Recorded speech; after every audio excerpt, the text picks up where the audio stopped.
Kasih karunia Tuhan Yesus Kristus, damai sejahtera Allah Bapa, dan persekutuan Roh Kudus menyertai saudara. Amin. Firman Tuhan menyapa kehidupan kita pada hari ini, tertulis dalam 1 Raja-Raja pasal yang ketiga, ayat yang ke-9. Demikian firman Tuhan. Maka berikanlah kepada hamba-Mu ini hati yang paham menimbang perkara untuk menghakimi umat-Mu, dengan dapat membedakan antara yang baik dan yang jahat. Sebab siapakah yang sanggup menghakimi umat-Mu yang sangat besar ini? Dalam bahasa Batak dikatakan, dibaheni lehon tunaposomon rohana patas lahu manguhum bangsumi asa huboto manirang nadinggan sian naroa ai tung isema natuk manguhum bangsom namar muliaon. Sampai di sana firman Tuhan. Bapak Ibu Saudara yang dikasihi Tuhan Yesus Kristus, hikmat adalah kemampuan seseorang untuk memahami dan mengatasi masalah-masalah kehidupan sehari-hari. Hikmat adalah cara pandang dan cara hidup yang secara moral benar. Dalam 1 Raja-Raja pasal yang ketiga, ayat yang ke-5, 6, dan ayat yang ke-9 dikatakan bahwa di Gibeon Tuhan menampakkan diri kepada Salomo dalam mimpi pada waktu malam. Berfirmanlah Allah, mintalah apa yang hendak kuberikan kepadamu. Lalu Salomo berkata, engkaulah yang telah menunjukkan kasih setiamu yang besar kepada hambamu Daud, ayahku, sebab ia hidup di hadapanmu dengan setia, benar dan jujur terhadap engkau. Dan engkau telah menjamin kepadanya kasih setia yang besar itu, dengan memberikan kepadanya seorang anak yang duduk di tahtanya seperti pada hari ini. Maka berikanlah kepada hamba-Mu ini hati yang paham menimbang perkara untuk menghakimi umat-Mu, dengan dapat membedakan antara yang baik dan yang jahat. Sebab siapakah yang sanggup menghakimi umat-Mu yang sangat besar ini? Raja Salomo dikenal memiliki hikmat yang sangat luar biasa, dan hal itu dituliskan dalam Alkitab. Firman Tuhan yang dituliskan dalam ayat Alkitab merupakan permintaan Salomo kepada Tuhan ketika Tuhan memberi kesempatan kepadanya untuk meminta sesuatu kepadanya. Karena masih muda dan belum berpengalaman, Salomo minta hikmat untuk memimpin bangsa Israel. Tuhan mengabulkan permintaan Salomo dan bahkan memberikan bonus kepadanya, yaitu kekayaan, kemuliaan, dan umur yang panjang. Hal tersebut boleh kita baca dalam 1 Raja-Raja 3 ayat 13 sampai dengan ayat yang ke-14.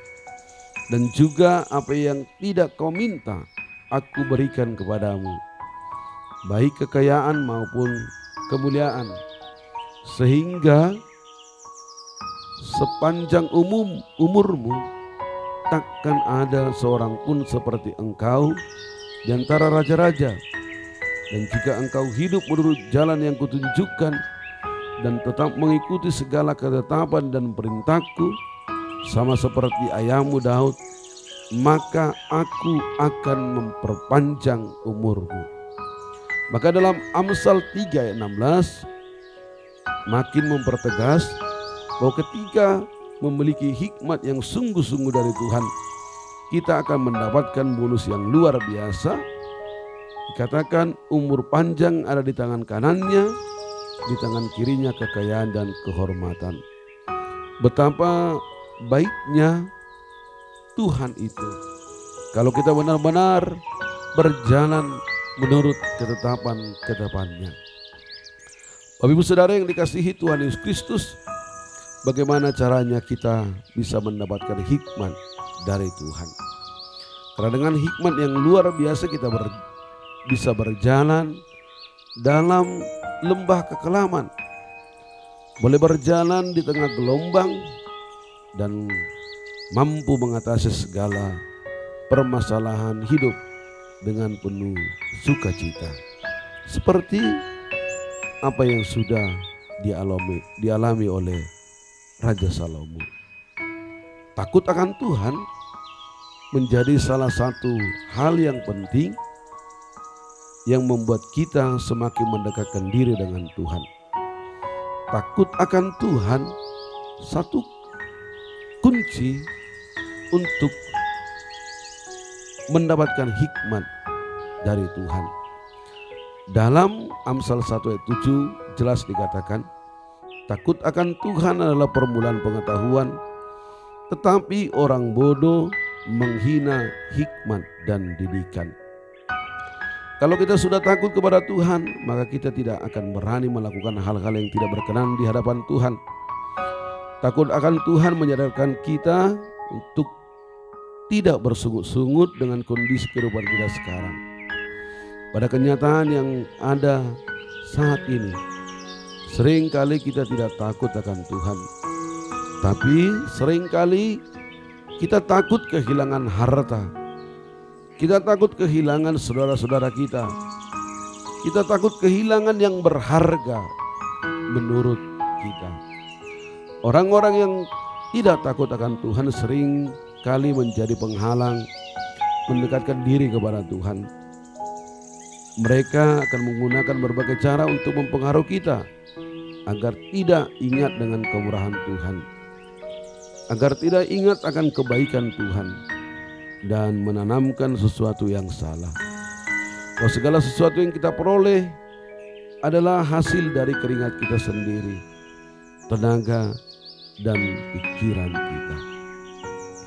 Banyak sekali orang yang tidak menyadari bahwa segala rencana yang kita susun bisa terlaksana karena campur tangan Tuhan. Ketika kita menyerahkan semua rencana itu kepada Tuhan, maka Ia akan mewujudkannya bagi kita. Dalam Amsal 16 ayat yang ketiga dikatakan, serahkanlah perbuatanmu kepada Tuhan, maka terlaksanalah segala rencanamu. Semua orang bisa memperoleh hikmat dari Tuhan asal benar-benar hidup dalam ketetapan Tuhan, takut akan Tuhan, dan berjalan dalam tuntunan Roh Kudus, karena Roh Kudus merupakan penolong bagi kita, seperti yang tertulis dalam Yohanes 14 dan 16 sampai dengan ayat yang ke-17. Roh Kudus dicurahkan untuk menjadi penuntun bagi umat Tuhan. Dengan hidup mengandalkan Roh Tuhanlah kita dapat mengerti apa yang menjadi rencananya. Kita harus belajar hidup dalam Roh dan berjalan dalam Roh, dengan mengalir mengikuti tuntunan Roh Kudus, maka hikmat Tuhan juga akan mengalir tepat pada saat dibutuhkan, pada saat masalah datang, dan pada saat pilihan harus dilakukan. Maka saat itu Roh Kudus akan membantu kita dengan memberikan hikmat tentang apa yang kita harus berbuat atau apa yang harus kita lakukan. Bapak Ibu Saudara yang dikasihi Tuhan Yesus Kristus, kalau hal ini sekarang ditanyakan Tuhan kepadamu, apa yang kamu minta kepada Tuhan? Firman Tuhan menyuarakan kita pada saat ini. apapun pekerjaanmu, dimanapun aktivitasmu, apapun jabatanmu, mintalah hikmat dari Tuhan, agar Tuhan menyertai, agar Tuhan membimbing kita dalam menjalani kehidupan kita. Amin. Tuhan Yesus memberkati aktivitasmu hari ini, dan Tuhan Yesus menjaga serta menyertaimu. Amin.